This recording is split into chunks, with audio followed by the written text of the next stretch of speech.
Hello and welcome to the Talk with Tariro. Today on the show, we are discussing one issue that we are always passionate about. We keep on revisiting that particular issue. That's the issue of HIV. We do know first cases of HIV were first diagnosed around the mid-1980s, and as a country, we have joined the world in ending AIDS by 2030. Part of those interventions that we had in terms of ending AIDS by 2030 means that we have people who are now living with HIV for more than 30 years. And now we have a problem that we are now facing, which we had not anticipated in a way. That's the issue of aging with HIV. And to help us dissect this issue, we have those that would call all veterans when it comes to HIV. One of the first women in Zimbabwe to come out about their HIV positive status, that's Tendai Westerhoff. Tendai, welcome to the talk. We should say welcome back again to the talk. Thank you, Tariro. I'm so happy to be here. Yes. When we are looking at your journey with HIV, and now we are talking about aging with HIV, why is that becoming an issue of concern for you as people living with HIV? Yes, aging with HIV, it's now an emerging issue that was not anticipated. You know, in the mid-80s, when people were diagnosed, some did not even know they were dying of HIV because there was no treatment. But you know, since HIV was declared a national disaster around 1990 by our government, treatment became available through the formation of the National AIDS Trust Fund, and the government managed to put more and more people living with HIV on treatment. And you can imagine that since that time now, Zimbabwe is more than 1.2 million people on antiretroviral treatment that stops the HIV from progressing to AIDS. And you were there when my story started.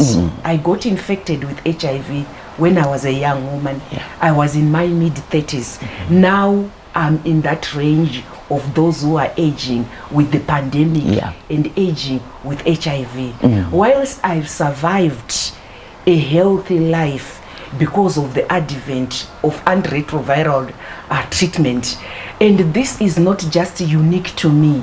I notice that as I age, I'm now suffering from other comorbidities because of the aging with HIV. For instance, the treatment pill burden over the many years. You can imagine how many antiretroviral treatment drugs that I have taken over the 20 years. Remember, this year I turned 20 years of living with HIV. And just yesterday we were in Marondera, where the Zimbabwe National Network of People Living with HIV marked 30 years of existence, where we had a woman who is now in her early 70s, who has lived with HIV for 30 years. But we all have one thing in common. HIV and aging is bringing new issues that were not foreseen, and it's a worry. I will continue to refer to my personal experience with the antiretroviral treatment I'm taking. It is fine. They are working well for me, and I'm in that category that is in the U equals to U, which means undetectable and untransmissible. And my viral load is undetectable. I cannot transmit to the next person, but I still take precautions. However, I'm realizing now, because of the many years of taking treatment and also the aging part, my immune system is not as strong as it used to be when I was younger. I try to exercise, but as you can see now, when I used to come on your program, Tariro, I was a size 10. Slender and everything. But look at me now. At one time, I actually weighed 109 kgs. And I try everything to manage my body weight, because that is also an effect, because some of the antiretroviral drugs that we take, whilst they are doing a terrific job in preventing HIV from progressing into AIDS, they are also calling for us to do certain things when you are aging. Like I said, my immune system is not as strong as when I was younger, when I was 30, when I was 40. As I grow older, you know, even the body cells, sometimes they cannot be repaired quickly as they used to do when I was more active. So these are now resulting in comorbidities, you know, in people who are HIV, who are living with HIV and aging. Issues of diabetes. You know, I was surprised that at one time my sugar levels were very high. And then issues of high blood pressure. You know, I was a sportive person when I was growing up. And besides that, even as I was coming from a modeling career, I loved exercise. I loved this active life. But my high blood pressure is now high. I have obesity, a lot of fat around the belly area. You know, and these are problems coming with HIV and aging. But aren't those the same problems that any other person when they are aging face?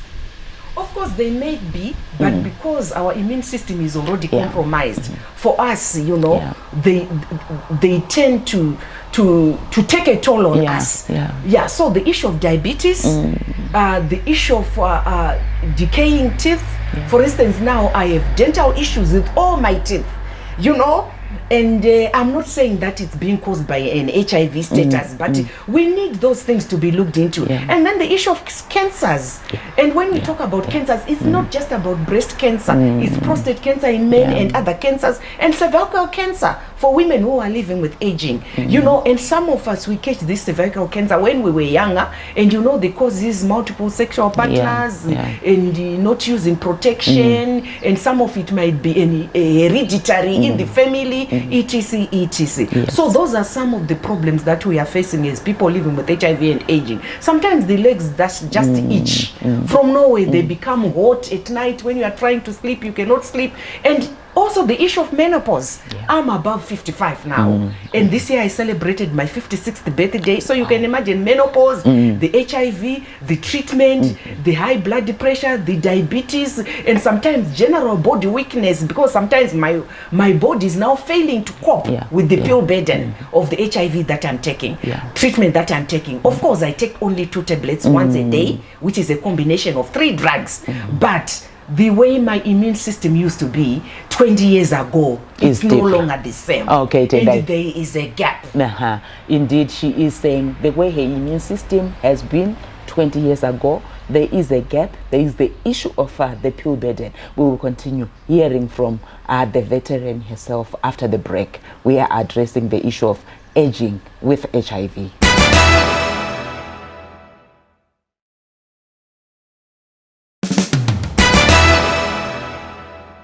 Welcome back. Our discussion on aging with HIV continues.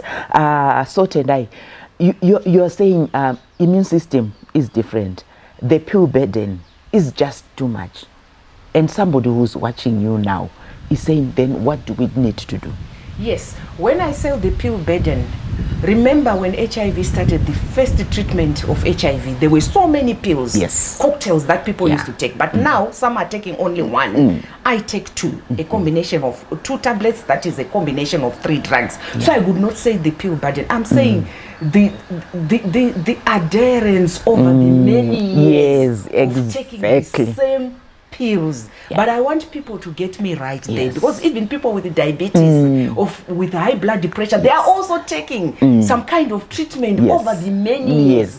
But the only difference is that our immune system is already compromised with HIV, which continues to break down the immune system. And treatment also, I believe that it works when your body is strong. And there are other issues as well, like psychosocial support, you know, that a person needs to deal with issues of stress. And when you are aging with HIV, there is problems also of loneliness.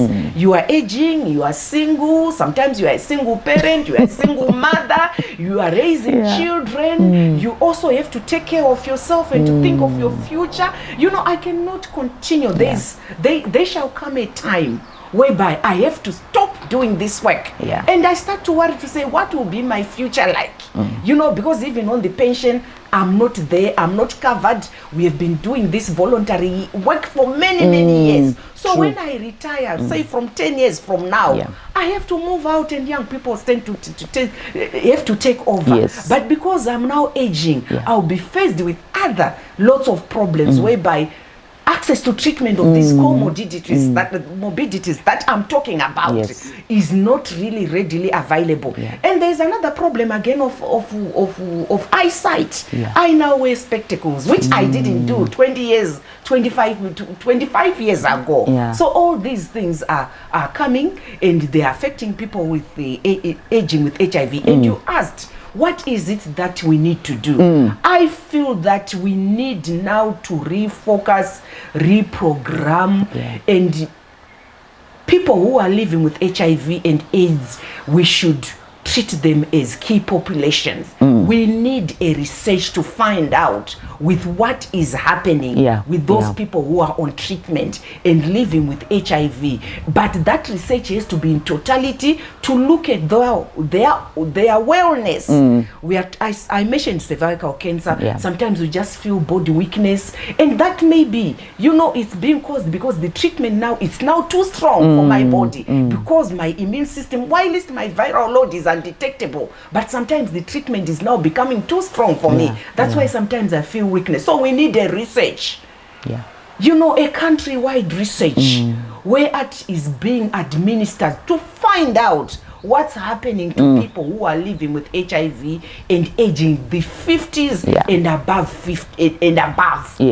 That research really, I don't know if it was ever done in this country, but as the Pan-African Positive Women's Coalition, we are pushing towards a nationwide research to find out the effects of HIV and aging on women who are living with HIV, who are 50 years old and above. And I'm sure that because the country now will be kind of reviewing its strategic plan, we want to make sure that issues of HIV and aging, as they affect women, both men and women and KP populations and everyone across the board, are also included in the country's strategic plan, so that they are included, and that the interventions, the new interventions that are coming, they should include those issues. And Tendai, recently you were in Montreal, Canada, where we had the International AIDS Conference.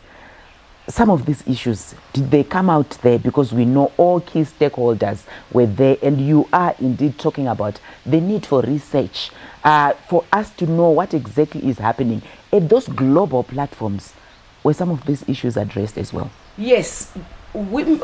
People who are living with HIV and aging are amplified their voices at the International AIDS Conference that happened in Montreal, in Canada last month, which I happened to attend because I was manning the Women Networking Zone. So at the Women Networking Zone, I think we had organizations such as WOFAC, Women and AIDS in Kenya, who were sharing their experiences of aging with HIV. It's becoming a global issue which cannot be ignored. And you can imagine that as a country recently, we are recovering from the advent of COVID, though it's not yet really gone. It also has severe effects on people who are aging with HIV and COVID-19. So we encourage people to also continue to get vaccinated and to get those boosters for COVID, And you've touched really one issue of COVID-19 and how it impacted people living with HIV. Looking at you as a constituency, going deeper into it, how did COVID-19 impact people living with HIV? Maybe even not just women, but the whole constituency. We were impacted negatively like everyone else, but we suffered the double burden.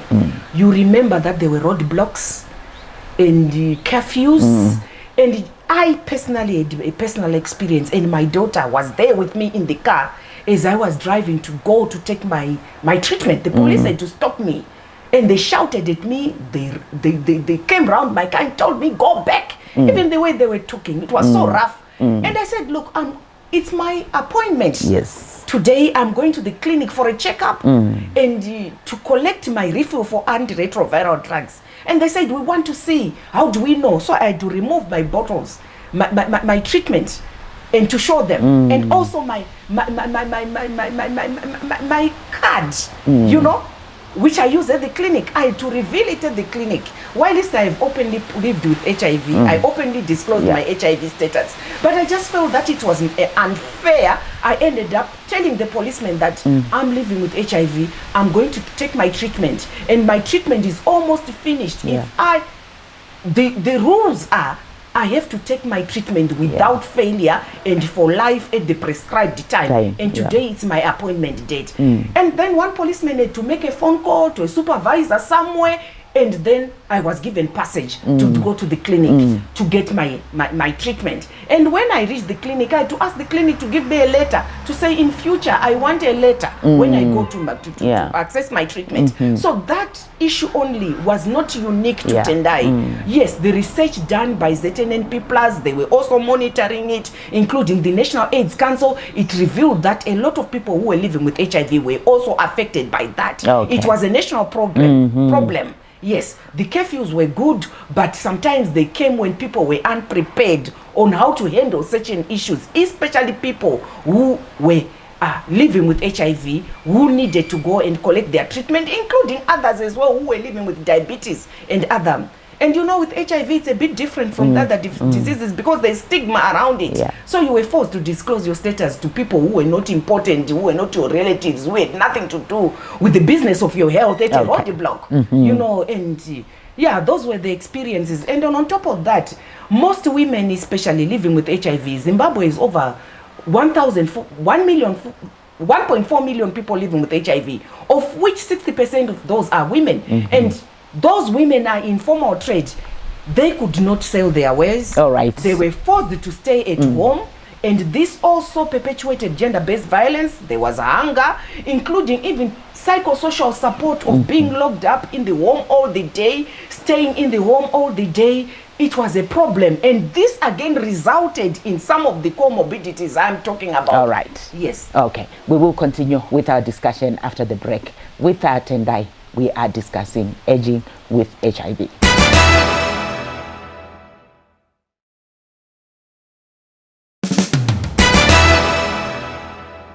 Welcome back as we continue with our discussion.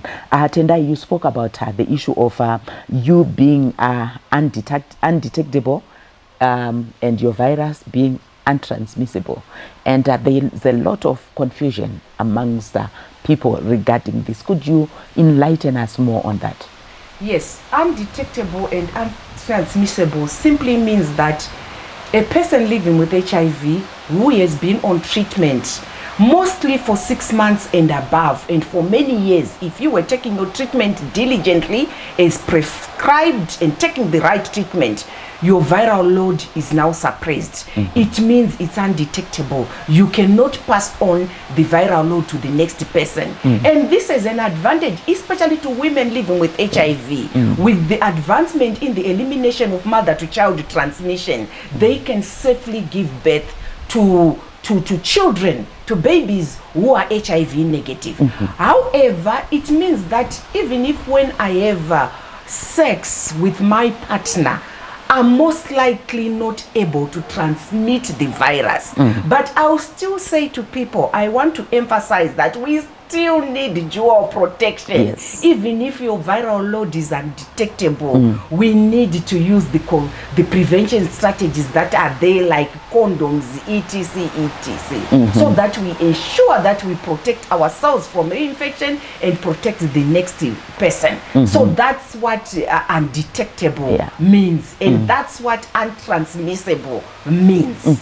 And considering the fact that many people, I would say maybe 90% or even higher of people living with HIV are on treatment. As a country, how are our new infections? Well, we have to think of the hard to reach. We have a population whereby we have the hard to reach.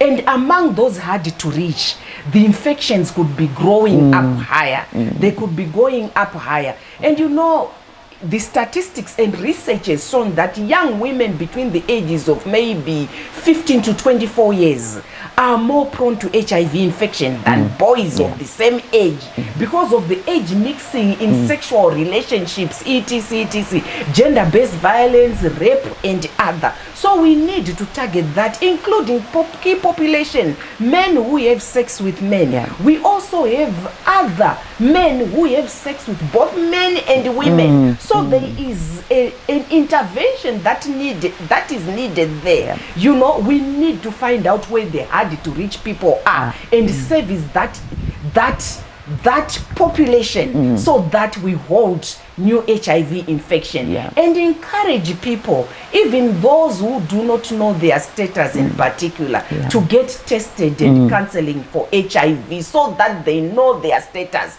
Once they know their status early, we use treatment as a prevention because the policy for the government is test and treat. It's not like many years back whereby a person had to be tested, you go for this, you go for that before you are put on treatment. Once you test positive, they start the process to initiate you on treatment. So once you are on treatment, it reduces new HIV infection. But at the end of the day, we are saying prevention, prevention, prevention. And to all adults who are consenting into sexual relationships, condomize, avoiding sexual multiple partners, you know, being faithful, you know, even the marriage haven, sometimes it's not safe even for the married woman. We need to have those interventions at all those levels, and sexual and reproductive health as well for people who are living with HIV and aging across the board to ensure that they get these wellness programs and healthy seeking behavior for everyone. And as a constituency, as people living with HIV, any other concerns that you might be saying, these are the issues that we have? Yes, we are also affected economically, and for treatment to work, there are issues of nutrition, which has faded now because people look well, but treatment also looks well, works well when there's nutrition. People living with HIV, like any others, they also need employment, they need economic empowerment projects so that they can sustain their families, especially women. Yes, they also need land that they can tilt and build where there is water. They also need the housing stands so that they can also have decent lifestyles like everyone else. Yes, the issue of economic empowerment tops, and also access to health services at whatever level. Those are the problems that they also face. But I want to emphasize that treatment for HIV in our country, it's available, it's free, and we hardly run out of HIV drugs at whatever level. All the HIV dispensing centers around the country, they have the drugs, and people living with HIV have access to those life-saving drugs that have brought new hope. Look at me. Can you tell that I'm 56 years old, a grandmother of 5? I even look happier, but the morbidities of HIV and aging are now affecting me. And what's your parting shot to Zimbabweans? What I would like to say to Zimbabwe, let's join hands towards the last mile of ending AIDS by 2030. Gone are the days where we used to treat HIV and AIDS or an HIV positive status as a death sentence. I always say, if Tendai has lived, you know, for 20 years, you can also live, but you can start to live once you know your status. If you don't, you know, the stigma is unnecessary. You know, there are no lions and snakes at the testing center, you know, and we can help both men and women to ensure that the new generation is AIDS-free and that our wives give birth to children who are AIDS-free. And we can also age with HIV and see our grandchildren grow and our children grow. So let's all join hands, one male engagement from community level. Each and every one of us is a part, the infected and the affected, and with the political will that we have from our government, we can beat HIV by 2030. Thank you. Indeed, we can make ending AIDS by 2030 a reality. What Tendai is saying iweneni tinebasa. Let's all join hands. What we want is to have an AIDS-free generation. Until next week, it's goodbye.